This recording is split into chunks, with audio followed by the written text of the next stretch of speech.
Toughest exam है India का, UPSC, उसकी 2.5 लाख की फीस को हम 7,500 में कर दिए।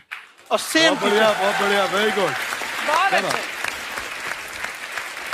और इंडिया के सबसे बेस्ट टीचर के साथ जो भी हैं वो अपने सब्जेक्ट में उससे बेस्ट इंडिया में कोई नहीं। और इतना के बावजूद ऐसे हम लोग को लगता होगा 7,500 बहुत कम है। एक लड़की ने कहा कि सर शाम वाले बैच को ना मॉर्निंग में कर दीजिए। हम कहे बाबू तो इतना सबके इंडिविजुअल से तो बैच ट्रांसफर नहीं, क्या प्रॉब्लम है? उसने कहा ना शाम में हमको दूसरे के यहाँ बर्तन मांजने जाना होता है। तो हम लोग को लगता है कि जितना ये तकलीफ इससे कई गुना जाते हैं। और कई बार तो ऐसा लगता है कि वो भी ना ले। एक लड़का बेचारा नदी से बालू निकालता था और वो बालू को भरता था, फिर नाव बालू को किनारे लेके बेचती थी और वो बालू भरता था, उससे मेरी फीस ले आया। हमारा हाथ कांप गया, हम कैसे फीस ले लेंगे यहाँ पर। बहुत बढ़िया।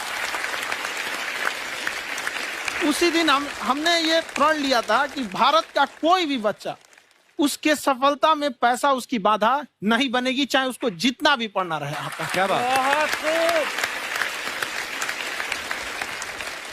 और अर्चना जी मैं इनके बारे में एक बात, खान सर आपके बारे में मैं एक बात कहना चाहता हूँ। इनका जो स्टार्टअप है ये बूटस्ट्रैप्ड है। अच्छा, मैं साधारण भाषा में बता देता हूँ, ये सेल्फ फंडेड है।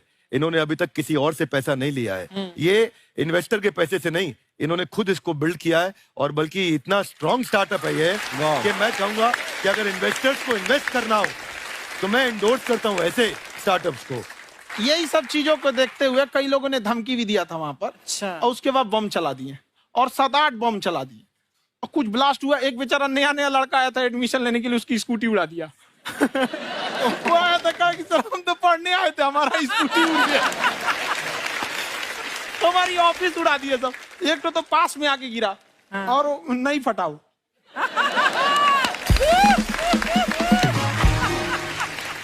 बाद में बहुत सारे लोग धमकियां दिए, लेकिन कहते हैं ना सूरज कितना भी तेज चमक ले समंदर नहीं सुखा सकता। वाह वाह वाह, क्या बात है।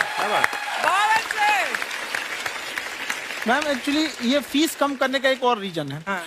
2.5 लाख 3 लाख की जो फीस में सब लोग पढ़ाई एफोर्ड नहीं कर पाते। इसलिए वो कुछ ही लोग एफोर्ड कर पाते हैं, तो उनका मेंटल लेवल तो बहुत ऊपर चला जाता है। लेकिन एक पूरे देश का मेंटल लेवल थोड़ा सा स्टेबल नहीं हो पाता। तो जब फीस कम रहेगी तो हर वो लड़का तैयारी करने के लिए आगे आएगा जिसका सपना है देश के लिए कुछ करने का। सीटें लिमिटेड हैं, उन्हें को मिलेगी, लेकिन जिन्हें नहीं मिलेगी उसे मिलेगा देश का एक जिम्मेदार नागरिक। तो इस देश को बदलना। क्या बात है। हम लोग विश्व गुरु कहे जाते थे, क्यों? क्योंकि दुनिया से लोग हमारे यहाँ पढ़ने आए थे। चाइना से ह्वेनसांग आया, फायान आया, आज कोई नहीं आता है। हम लोग का उद्देश्य एक समय आएगा जो फिर आएंगे यहाँ पढ़ने के लिए। क्या बात है। पर आप देखो अर्चना जी, सबसे ज्यादा आईपीएस आईएएस बिहार से निकलते हैं। आप देखो पढ़ाई लिखाई में पॉलिटिशियन बहुत बड़े बड़े निकले हैं। तो ऐसा नहीं है, हर ऑप्शन भी नहीं है वहाँ पे, इंडस्ट्री नहीं है, खेती करेगा तो कोई खास वो नहीं रहे, ऑप्शन भी नहीं है। सही बात है। बिहार की मिट्टी में एक चीज है, जिद तो बहुत जबरदस्त है। कुछ भी नहीं रहेगा तो सब कुछ पाने का उसको जिद रहेगा, करके भी दिखा देगा। वहाँ पे कर देंगे हम आपको। विवेक सर, आपके बारे में हमने सुना एक बार आप संन्यास लेने चले गए थे। कौन वापस लेके आया आपको? फिर कहाँ तक पहुंच गए थे आप? नहीं, मैं एमबीए की पढ़ाई के बाद मैं ये सोचा था कि अपना जीवन भगवान की सेवा में समर्पित कर दूं। अच्छा जी। बहुत साल मैं वृंदावन में रहा था और गुरुकुल में रहा था। अच्छा। और वहाँ सेवा करना, बहुत अच्छी शिक्षा मिली। मैं बोलता हूँ मेरी असली एमबीए वही थी, मोस्ट ब्यूटीफुल एसोसिएशन। वाह। और मैं वहाँ भगवत गीता पढ़ी, जहाँ मुझे गीता से लगाव हुआ। तो मेरे गुरुजी का आदेश था कि आप भगवत गीता को बिजनेस मैनेजमेंट के साथ जोड़ के देश दुनिया में बताओ। मेरे को लगा बड़ा मुश्किल काम है। मैंने बाद में देखा कि डॉक्टर स्टीफन कोवी, जिनकी किताब है 7 habits of highly effective people, आप सबने पढ़ी होगी, उन्होंने बोला मैंने 7 हैबिट भगवत गीता से लिए। और हमारे देश के लोग ऐसे हैं जो मेरी किताब पढ़ते हैं, जो कि 3.5 मिलियन कॉपीज बिक चुकी हैं, और भारत में भगवत गीता नहीं पढ़ते। तो मुझे लगा कि मैं गीता विद मैनेजमेंट के ऊपर आकर के बातचीत करूं। मुझे लगा बहुत कठिन होगा, पर मेरे गुरुजी का आदेश था कि कठिनाई आपको तभी तक दिखेगी जब कठिनाई को देखोगे। तो एक छोटा उन्होंने मुझे बताया, पूछा कि इस कमरे में लाल रंग कितनी जगह है, देखो आप भी एक बार जरा देख के बताओ। 7-8 जगह लाल रंग दिख रहा है यहाँ पे आपको?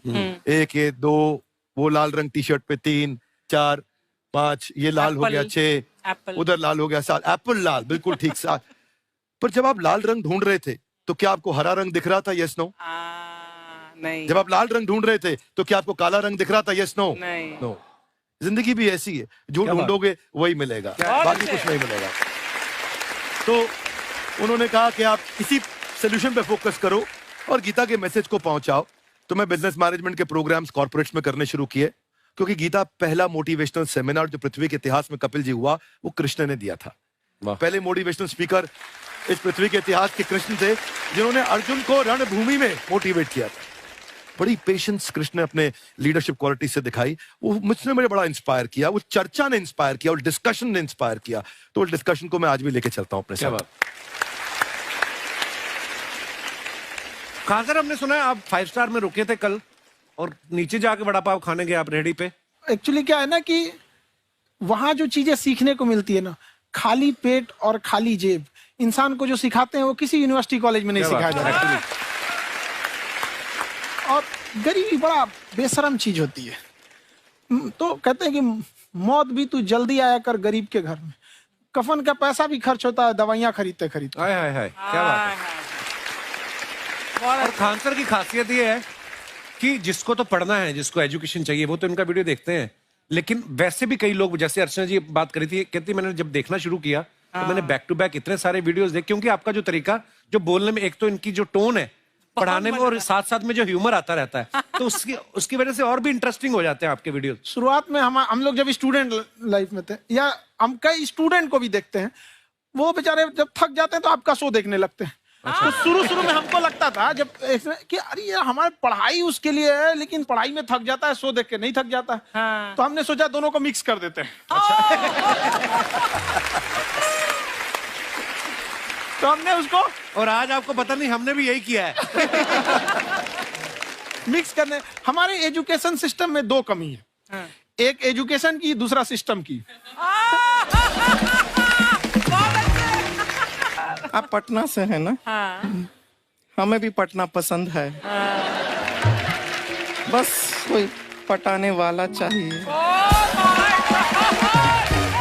नहीं, मजाक नहीं कर रहे हैं। आपका जो चैनल है, हम दिन में 10 बार आपके चैनल को सब्सक्राइब करते हैं। अरे हाँ, और बेल आइकन तो हम इतना जोर से दबाते हैं कि बाकी यूट्यूब वाले बाहर निकल के देखते हैं कि ये कौन है जिसने इनका चैनल इतना जोर से दबा दिया बेल आइकन। बुढ़िया, तो ये शर्म नहीं आती है? आते ही फ्लर्ट शुरू कर दिया ना तूने। तो जाते हुए करते हैं क्या? विवेक जी नमस्ते।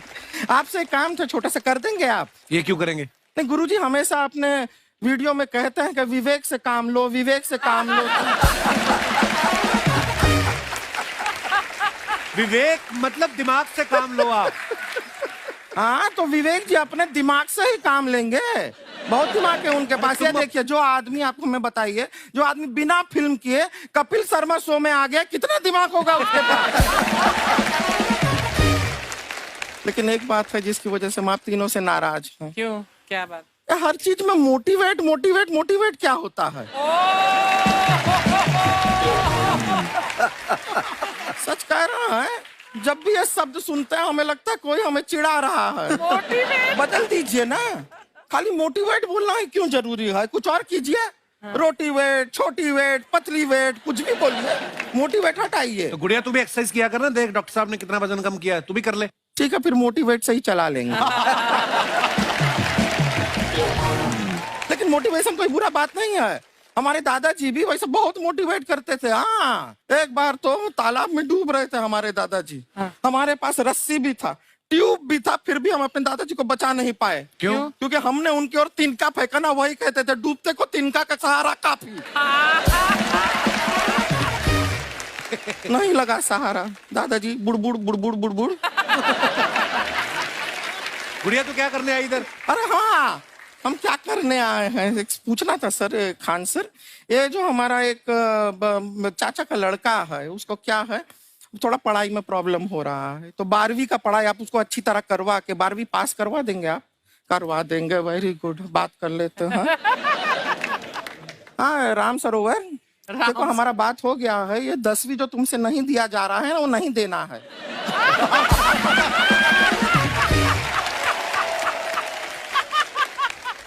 टेंशन नहीं है, 10वीं का खान सर से बात हुआ, ये सीधा 12वीं पढ़ा के पास कर देंगे। अरे ऐसे नहीं होता, पहले 10वीं पास करनी पड़ेगी, फिर 12वीं होगी ना।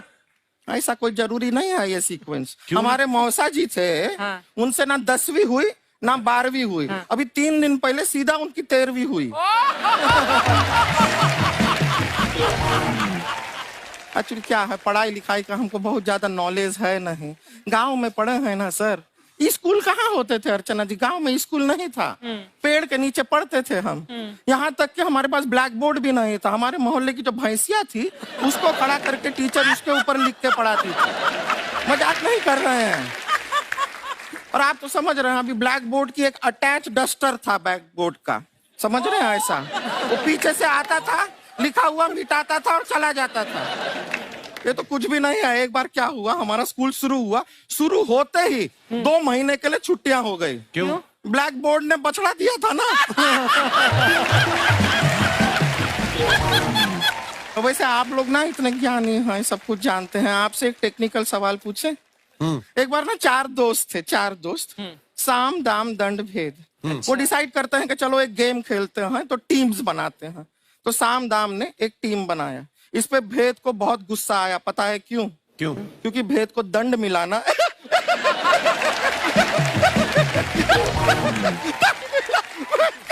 ये सिर्फ हंसती नहीं है सर, थोड़ा सा पेट्रोल पिला दो स्टार्ट भी हो जाती है। इतना है कि और भी बता दीजिए, जब हम बीमार होते हैं हम डॉक्टर के पास नहीं मैकेनिक के पास जाते हैं, और डिटेल दे दीजिए।